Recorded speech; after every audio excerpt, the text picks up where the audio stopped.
ఫాదరే God father, నాన్న గెలిపిస్తాడా? Parliament ఎన్నికల బరిలో సీనియర్ రాజకీయ నేతల వారసులు. తండ్రి పోతే తండ్రి వద్దనుకుంటే కొడుకు ఇచ్చిరు అన్నట్టు. Family politics. పార్లమెంట్ ఎన్నికల బరిలో సీనియర్ రాజకీయ నేతల వారసులు, ఇక వేరేవాడు రావద్దిగా వాళ్ళే. వరంగల్లో కడియం కావ్య గెలుపు కోసం కడియం శ్రీహరి ఆరాటం, బిడ్డ కోసం తండ్రి ఈడ. పెద్దపల్లిలో గడ్డం వంశీ ఎన్నికల బాధ్యతల్లో ఎమ్మెల్యే వివేక్ బిజీ, కొడుకు కోసం ఈడ తండ్రి. నల్గొండలో జానారెడ్డి బ్రాండ్తో బరిలోకి కుందూరు రఘువీర్ రెడ్డి, ఈడ కూడా కొడుకు కోసం తండ్రి. నాగర్ కర్నూల్లో పోతుగంటి రాములు వారసుడిగా భరత్ ప్రసాద్, ఈడ బీజేపీ, తండ్రి కోసం కొడుకు. ఇట్లా ఎవరికి వాళ్ళుగా టికెట్లు పంచుకొని ఇక వేరే వానికి అవకాశం లేకుండా వాళ్ళ వారసత్వాన్ని రంగంలోకి దించారు. అంటే వీళ్ళ వృత్తే రాజకీయం, ఇక ఇంకొకటి లేదు. ఇక వేరేవాడేంది, వేరేవాడు ఏదో పని చేసుకుంటే బతకాలి. వేరేవాడు అయితే బిజినెస్ చేయాలా, ఉద్యోగాలు చేసుకోవాలా, లేకపోతే వాళ్ళ కుల వృత్తిలో వాళ్ళకు ఉండాలి. వీళ్ళ వృత్తి మాత్రం కేవలం రాజకీయమే. వీళ్ళు మాత్రమే రాజకీయం చేయాలి, వేరే వాడికి అవకాశం లేదు. ఇట్లా చాలామంది ఉన్నారు, వీళ్ళనే కాదు ఇంకా చాలామంది ఉన్నారు.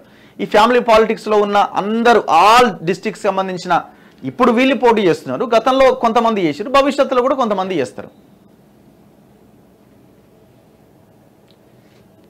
ఇగో ఇట్లా రాజకీయాల్లో రాణించాలంటే ఓ గాడ్ ఫాదర్ ఉండాలి అంటారు. ఆ గాడ్ ఫాదర్ సొంత తండ్రి అయితే ఇక వారసులకు తిరిగి ఉండదు. ఎందుకంటే అయ్య బాగా సంపాదిస్తాడు, ఆ సంపాదించిన సొమ్ముతోని కొడుకుని బరిలోకి దింపుతాడు, లేకపోతే బిడ్డ అంటే బరిలోకి దింపుతాడు.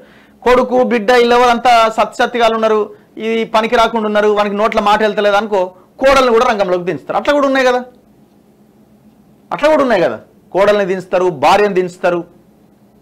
లేకపోతే వాడు ఎవడో ఉన్నాడు నా వారసుడిని వాన్నో పట్టుకొస్తారు ఇంట్లోంచి.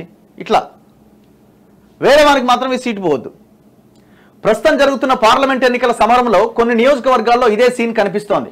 3 దశాబ్దాలుగా రాజకీయాల్లో రాణిస్తున్న సీనియర్ నేతలు కొందరు ఈ ఎన్నికల్లో తమ వారసులను బరిలోకి దింపారు. పార్టీ అధిష్టానాన్ని ఒప్పించి మెప్పించి ఎంపీ టికెట్ ఇప్పించడంతో సరిపెట్టకుండా వారి ఎన్నికల ప్రచారం గెలుపు బాధ్యతలను కూడా తండ్రులే తమ భుజాలపైన వేసుకున్నారు. ఆ బాధ్యతలు మోస్తున్న వారిలో ఇక వీళ్ళున్నారు. కడియం శ్రీహరి బిడ్డ కోసం కష్టపడుతున్నాడు.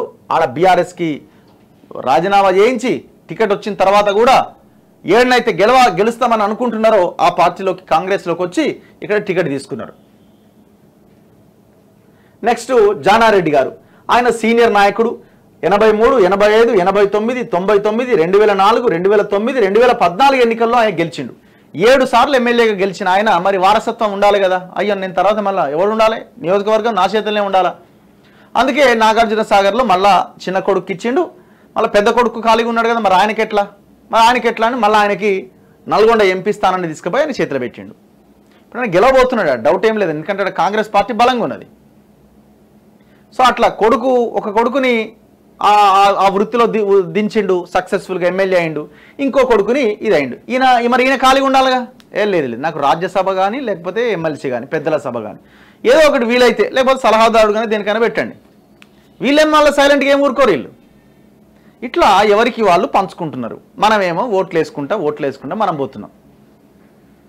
లైన్లలో నిలబడి ఓట్లేసి వీళ్ళు మాత్రం పదవులు పంచుకుంటూ పోతున్నారు. ఏమన్నా న్యాయం జరుగుతుందా వీళ్ళకి ఓట్లు వేయడం వల్ల? నేను ఒక్క పార్టీ గురించి ఆల్ పార్టీస్ గురించి నేను మాట్లాడుతున్నా. అన్ని పార్టీల్లో ఉన్న ఈ వారసత్వ రాజకీయాల గురించి మాట్లాడుతున్నా. ఇగో ఇక్కడ బీజేపీలో రాములు ఆయనది అయిపోయింది, ఇక నాకు చాలు కానీ నా కొడుకుని ఏదో ఒకటి చేయాలి అని ఆడ నాగర్ కర్నూల్లో కొడుక్కి టికెట్ ఇప్పించుకున్నాడు. ఇప్పుడు ఆయన కోసం ఈయన తిరుగుతున్నాడు. ఇక్కడ గడ్డం వివేక్ గారు ఎమ్మెల్యే, బెల్లంపల్లి నుంచి ఆయన తమ్ముడు ఎమ్మెల్యే, తమ్ముడు అన్నను. ఇప్పుడు కొడుకు ఖాళీగా ఉన్నాడు కదా, మా వృత్తి రాజకీయం బిజినెస్ కదా, సో మరి రాజకీయాలకు కొడుకును కూడా దించాలి కదా. సో ఆయన కాంగ్రెస్లోకి వచ్చే ముందే మాట్లాడుకున్నాడు, నా కొడుకు ఎంపీ టికెట్ ఇస్తేనే నేను పార్టీలో జాయిన్ అవుతా. సరే కానీ అని వాళ్ళు ఆడ ఎన్ని విమర్శలు వచ్చినా ఏమొచ్చినా కొడుకే టికెట్ ఇచ్చారు. ఆయన కోసం ఆయన కష్టపడుతున్నాడు. ఇట్లా ఇవి మత్సుకి 1-2 ఏదో ఇప్పుడు ఎలక్షన్లో పోటీ చేస్తున్నారు కాబట్టి ఇట్లా చెప్పాలనుకుంటే పెద్ద శాంతాడంత లిస్ట్ ఇది అన్ని పార్టీలే. ఇప్పుడు నల్గొండలో వెంకటరెడ్డి మంత్రి, తమ్ముడు మళ్ళీ మంత్రి కావాలనుకుంటున్నాడు, మొన్న భార్యకి టికెట్ ఎక్స్పెక్ట్ చేసిండు. ఇట్లా చాలామంది ఉన్నారు, చాలా నియోజకవర్గాలు ఇందులో ఉన్నాయి. 119లో అండ్ 17 లోక్సభల్లో. ప్రజలే కొంచెం ఆలోచించాలి. ఇప్పుడు ఎంతకాలం ఒకటే ఫ్యామిలీని మనం భరిస్తూ ఉండాలి ఒక నియోజకవర్గంలో? వై